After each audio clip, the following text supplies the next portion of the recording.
그냥 강제로 나는 박탈당하는 거잖아. 야, 이 집이도 안 되고 뭐 나중에 잔금 대출 딱 대상 안 되거든요. 그럼 나는 저거 새 집 못 가봐? 나는 새 집 못 살아봐? 정부가 대출 규제해놨지. 강매당한다 그럴까? 현금 청산이 답을 못 줘요 지금.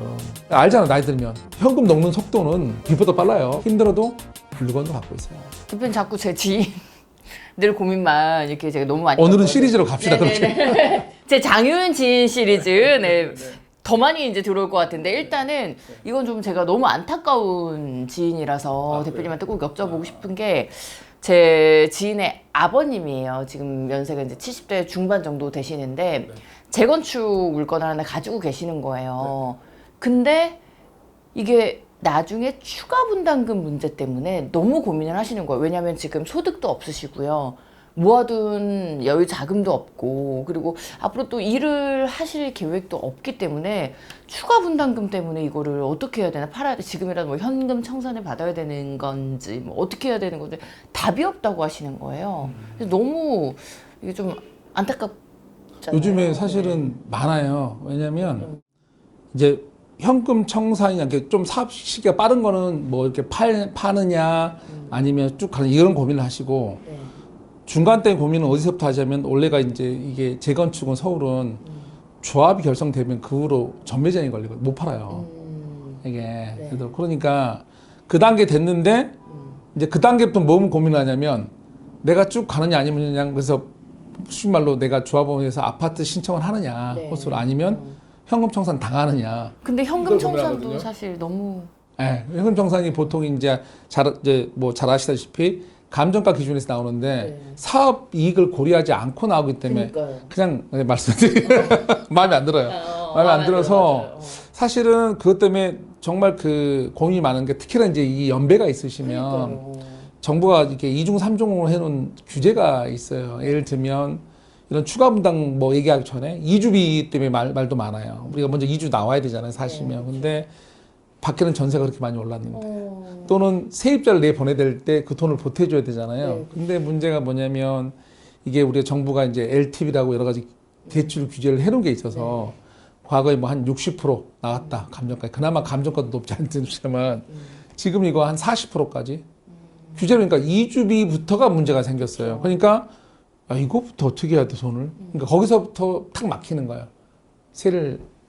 세입자가 있었다면 내보내야 되는 거고 내가 가려면 나는 지금 돈이 좀 필요한데 임대가 너무 폭등하니까 그러니까 정부가 이걸 좀 풀어야 되는데 사실은 이걸 안 하고 있거든요. 그래서 이번에 이제 서울시 같은 경우는 제안을 했죠. 요거 풀어라. 너희도 공급해야 된다며. 그렇죠. 근데 이것 때문에 사업을 못 간다 지금 사실을. 그래서 이걸 이주비 풀어라. 근데 정부는 이게 풀면 임대가를 더 자극할 거니까. 또 이게 돈이 풀리면 또 매매가를 일부 자극할 거니까. 이런 걱정하는데 요거는 좀 조정을 할 것 같은 고민을 많이 하고 있을 거예요. 왜냐하면 요거 때문에 사업을 다 못 갈 수 있거든요. 왜?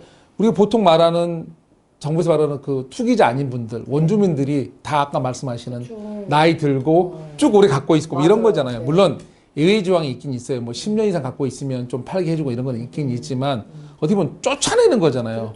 나도 좀 있으면 여기서 새 아파트 살 수 있다거나 아니면 새 아파트를 소유해서 좀 그 프리미엄을 좀 더 해서 내가 뭘 좀 나의 노후에 좀 사용할 수 있다 이렇게 되는데 그 기회를 막아버리는 거니까 이제 이렇게 하는 것도 있는데 이제 금방 그 아나운서님 말씀하신 대로 그 아버님 같은 경우는 추가 분담금 때문에 고민을 또 하시는 거거든요. 워낙에 또 예. 많이 나올 거니까. 근데 이거는 먼저 이제 판단할 때 이 경우가 각각 개인의 상황 또는 이제 어떤 사업 구매 상황이 달라요. 그러니까 몇 가지를 최소한 정답은 못 드리지만 최소한 따져볼 게 좀 있는데 1번은 뭐냐? 사업성을 좀 따져봐야 돼요. 그러니까 계신 곳이 어떤 구역인지 모르지만 1번은 따질 게 이게 보통 재개발 사업에서 따질 게 우리가 이득이 사업성이 좋았을 때 일반 분양분이 많았을 때 내 추가 분담이 줄어들거든요. 그 다음에 이제 향후는 다 낸 다음에 프리미엄이 높을 지역들 이거에 따라서 이걸 판단을 좀 해 이 두 가지 기준을 잡아야 돼요. 그러니까 내가 가는 구역이 사업성을 봤더니 사업성이 별로 안 좋아요. 쉬운 말로 일반 분양은 별로 안 나와. 그러면 내 나이도 프리미엄 또 해서 대출도 나중에 압박이 돼. 그러면 이 물건은 100% 짐이 돼요. 엄청난 짐이. 그때는 사실은 안 받는 것도 고려를 해봐야 되는 거죠. 근데 그 사업성이 너무 안 좋았을 때이고 요즘 같은 경우는 임대가 쭉쭉 올라가고 있잖아요. 사실은 그쵸. 쭉쭉 올라가고 있고 그 다음에 이제 그 아파트 가격도 올라가고 있는 거잖아요. 특히 계신 곳이 좀 괜찮다 서울에서 그러면 향후 프리미엄도 상당할 거예요. 이제 그 경우다. 그러면 물론 나이가 있으시니까 뭐 입주 당연히 하시겠지만 향후를 위해서 자식들을 위해서도 사실은 고민을 해볼 수 있죠. 그냥 끌고 가는 거를. 그래서 오늘 먼저 전화하신다 그러면 따져볼 게 아버님 사업성은 좀 어떤지 좀 따져보셔서 그게 정말 안 좋다. 뭐 예를 들면 뭐 1대1 재건축 수준이다. 그러면 현금 청산도 고려해봐야 돼요. 그냥 그 돈으로 뭐 딴 걸 생각할 수도 있고 왜냐면 부담이 어마어마할 거니까. 근데 그렇지 않다. 그러면 지금의 임대 폭등 시기는 안전판을 만들어줄 수도 있거든요. 왜냐하면 내가 조합원 분담금 물론 이제 제한이 있고 뭐 실입주를 막아버리고 이런 규정이 있지만 그게 좀 여유를 둘 거거든요. 정부가 지금처럼 모든 원주민을 쫓아내는 구조로 갈 수는 없어요. 정부가 완화할 수 있는 안이 좀 있거든요. 예전에 둔촌주공도 그때 입주할 때 그게 말이 많았지만 이게 임대가 폭등하는 시기잖아요. 지금 그러면 나중에 임대 전세 가격이 내가 낼 부담금이나 모든 걸 커버해 줄 수도 있거든요. 단 정부가 막을 수도 있죠. 아 그거 실입주 해야 되고 어쩌고 따질 수 있는데 그러기에는 지금의 상황이 너무 심하다.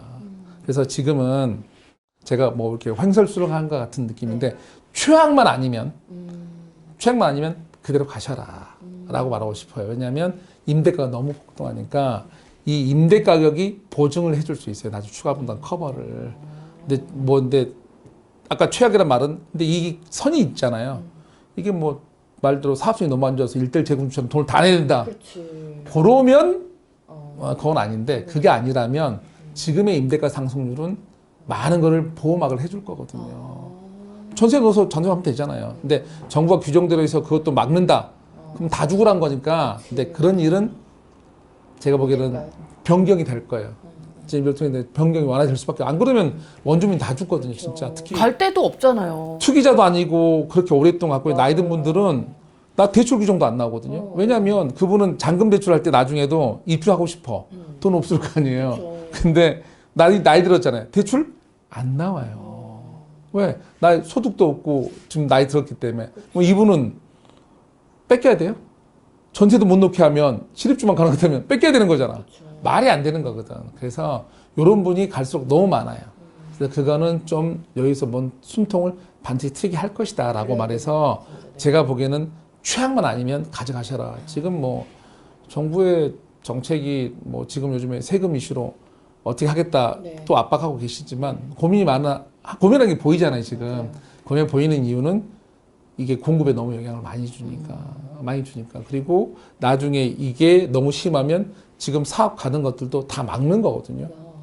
그럼 결론은 또 더 심한 악조건이 오는 거거든요. 상황이 정부 입장에. 그래서 정부 입장에서는 약간은 이제 선별을 하고 숨통을 트인다 할까 어떤 출구를 주죠. 탈출구 비슷하게. 근데 그 중에 하나일 거라 봐서 아마 1대1 재건축은 아닐 거라 보고 어디신지 모르나 최악이 아니면 그냥 가셔도 될 것 같다라고 생각해요. 사업성을 잘 따져보라고. 사업성인데 정말 따져야 돼. 안 따져 너무 악성이면 어디든 마찬가지예요. 1번이 사업성이에요. 왜냐하면 아무리 용산이고 뭐 어디고 다 뭐 강남이 좋다 하지만 사업성이 안 좋아서 내가 막대한 돈을 내야 된다 그러면 그 돈을 낸 다음에 내가 프리미엄을 먹을 수 있는 거지. 이걸 못 내. 그럼 뺏겨요 그대로. 네, 그래서 우선 사업성이 1번이에요. 정말 말 그대로 뺏기는 거네요. 뺏기는 거야. 이거는 정부가 대출 규제해 놨지. 뭐 이런 거 다 해놔서 그냥 강매당한다 그럴까? 특히 이거 돈을 다 못 내잖아요. 그러면 이제 우리가 이게 바로 조합에서는 시공사 뺏진 않잖아요. 바로. 근데 이자율이 엄청나요. 10%대 이자를 매길 거래요. 그래서 이 눈동침 벌어나서 나중에 뺏기는 구조가 돼요. 벌할 수밖에 없는. 네, 그래서 이게 좀 무서운 상황인데 그걸 좀 고려해서. 근데 이렇게 지금 추가 분담금을 내느냐, 이렇게 현금을 하느냐 이 이슈로 많은 조합에서 각자 경우가 다르거든. 또 젊은 사람도 다르잖아요. 상황이. 나는 또 어떤 사람 또 실입주 할 거냐, 안 할 것도 다를 거고. 그래서 경우수가 다 달라요. 제가 이거는 한번 경우수 큰 거 한 3가지 나눠서 블로그에 한번 정리해 놓을 건데 정말로 많은 고민인데 그래도 이 셋 다 똑같은데 기준이 1번은 사업성이에요. 실제 고민하시는 분이 정말 많겠죠. 많아요. 왜냐하면 규제 때문에. 왜냐하면 첫째 대출이 안 되니까 나이 든 분은 다 고민해요. 근데 제 주변에도 이걸로 아까 제가 이제 지인의 아버님이라고 했지만 사실 꽤 되는 케이스가 있거든요. 많아요. 저희 엄마 지인분들도 좀 이런 경우가 많고. 나이가 많은 분들은 뭐 우선 대출 대상이 안 되잖아요. 나 어쩌라고. 야, 이 집이도 안 되고 뭐 나중에 잔금 대출 딱 대상 안 되거든요. 그럼 나는 저거 새 집 못 가봐? 나는 새 집 못 살아봐? 말이 안 되는 거죠. 그러면 자, 내가 살아보지 못할 수는 있어. 근데 전세도 못 놓게 하고 뭐 실거주를 강화시켜 버리면 그럼 나는 어쩌라고. 그냥 강제로 나는 박탈당하는 거잖아요. 이건 말이 안 되는 거. 그러면 사업하지 마. 그러면 이 말 나올 거 아니에요. 나 죽은 다음에 그래서 죽은 다음 해가 나와서 그러면 공급을 더 못할 거 아니에요. 그래서 정부가 틈은 만들어낼 거예요. 그래서 최악의 상황은 아니면 가셔라고 말씀드리고 싶어요. 왜냐하면 그 돈 팔아서 자 현금 청산 제가 나중에 받아쳐요. 바로 주는 것도 아닌데 받아쳐요. 갈 데가 어디 있어요? 그러니까 어딜 가요? 임대가 이렇게 폭등하는데 그게 그거예요. 그게 임대 폭도 뭐 임대도 뭐 많지도 않고. 맞아요. 임대도 없고 이게 집이 많은 공급을 안이 나올 수 있는 게 장기적으로 보이면 내가 그 말씀을 드리겠는데 그게 없단 말이에요. 그래서 현금 청산이 답을 못 줘요. 지금 답을 줄 수 있어야지 뭔가 이게 그 돈 갖고 내가 뭘 할 건데 생각해 봐야 될 거 아니에요. 자, 그 돈을 갖고 내가 노후를 뭘 해야 되잖아요. 이게 집을 눌러 앉으면 최소한 주택연금이라도 사용할 수 있어요. 나이 든 분은. 주택연금을 사용해서 그걸 가지고 집을 팔지 않으면서 거주하면서 내 연금이라도 받을 수 있잖아요. 빚은 이부 탕제 얼마하고. 근데 현금 딱 갖고 가면 알잖아. 나이 들면. 현금 녹는 속도는 빛보다 빨라요. 녹는다는 표현이 많네요. 맞아요. 왜냐하면 나이 드신 분들 다 알아요. 우리가 보통 젊은 분들이 뭐 실업이 된다거나 은퇴를 해보면 항상 똑같이 말씀하세요. 야, 현금 녹는 속도는 눈에 보여. 나갈 거 많잖아요. 그래서 그러지 마라. 힘들어도 물건으로 갖고 있어라. 이제 그렇게 말씀드리고 싶어요. 알겠습니다. 이거 영상 올라오면 제가 공유하기 위해서 보낼 사람들 몇 명이 떠오르네요. 네. 고맙습니다, 대표님. 감사합니다.